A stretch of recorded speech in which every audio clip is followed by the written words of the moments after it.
and Lisa is getting ready to attend a writers conference, which is so amazing. I love anytime a writer can learn something new, go to a conference, actually connect with other writers in person on a Zoom call. That is going to be so beneficial because you are going to have conversations with other writers. You're going to be inspired by the speakers who are maybe a few steps or a lot of steps ahead of where you currently are. And so I think conferences can just be an amazing time of growth and learning. And so her first question is, do you have any tips on what to bring with you to a writer's conference? Yes. The first things are very obvious. You want to bring a notebook and a pen. Some people bring a laptop with them, but that's kind of bulky to carry in your lap while you're sitting, to hear a speaker, and the clicking of your fingers can be kind of annoying. So I tend to just bring a notebook or a journal and a pen. And then if you have business cards, you can bring them.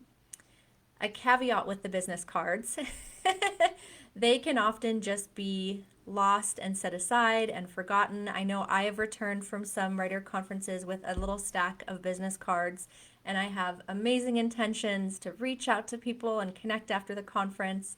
And then what happens is I end up moving that little pile of business cards all around my desk until I finally throw them away.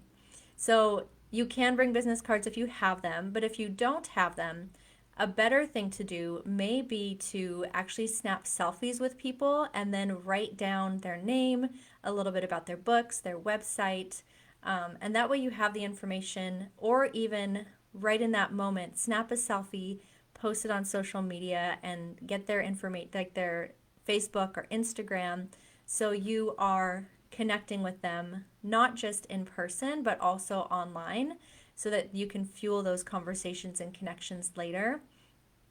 The other things you can bring, so if you're going to a conference and you've signed up to meet with an agent or meet with an editor, the conference will also often have guidelines of what you need to have when you meet with that agent or editor. And Lisa, I know you've kind of gone through this already, this process, but you want to have your one sheet that is like a blurb about your book, your bio, some information about you. And depending on the conference, they might want different things on your one sheet. And then you could bring an excerpt of your book as well, or just the synopsis of your book. And that way, when you meet with them, you have everything ready for them to look at. Something that a lot of agents like to see on your one sheet is your social media followers, your website. I remember when I met with an agent, I think it was my very first writing conference back in 2017 when I just started Unstoppable Writers. And I had a one sheet, had my social media following, met with an agent, and they said, like, you're on the right track, you're building your following, you're doing all these great things, so keep doing those things. But your platform is not where we would need it to be to look into your book or story. And then after that point, I fell in love with self publishing, so I've never really looked back. But you want to have all that data for them to look at and give you feedback. So that's a few things. I also found a few articles that talk more about other things to keep in mind as you go to a writer's conference. So I will link those for you, Lisa. And then Lisa also asked, how do you dress for a writer's conference? This is a great question because it hints at the fact that you are representing your books, you are representing your author brand, your business. And so I highly suggest that when you go to a conference, you dress business casual. You want to look professional. You want to look put together. Do your makeup that day if you do your makeup. Put in that extra effort because you're not just attending a random conference, with girlfriends to hang out. Like this conference, if you are a writer, this is an investment in your career, in your future. The people that you meet and connect with could not only buy your books, but they could be those connections that connect you with publishers, connect you with the right agent. And so you want to take that opportunity seriously and show up well dressed, well prepared, rested, And then one final tip for going to conferences.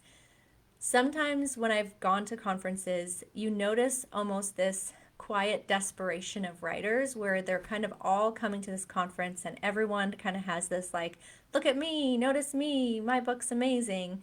And what that can lead to is conversations and interactions where, and I've had this happen, where you meet with people and it's just the whole time they're kind of like me, like it's just all about what they're doing and they want the spotlight.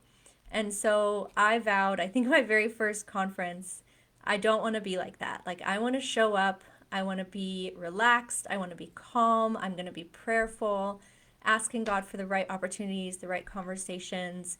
And then I came to the conference with a desire to connect with other writers, to hear them, to see what they're doing. And so the way I felt that my conference experience was that it didn't feel anxious, it didn't feel desperate. Instead, I could really enjoy the conversations that I made. I could ask good questions. If I happened to have an interaction with a desperate author who just wanted to talk about themselves, like I didn't take it personally. I just kind of found an opportunity to move on and connect with someone else. But the conferences can be so fun, and I still remember my very first conference, some of the notes I took from speakers, just the encouragement, and I'm so excited for you.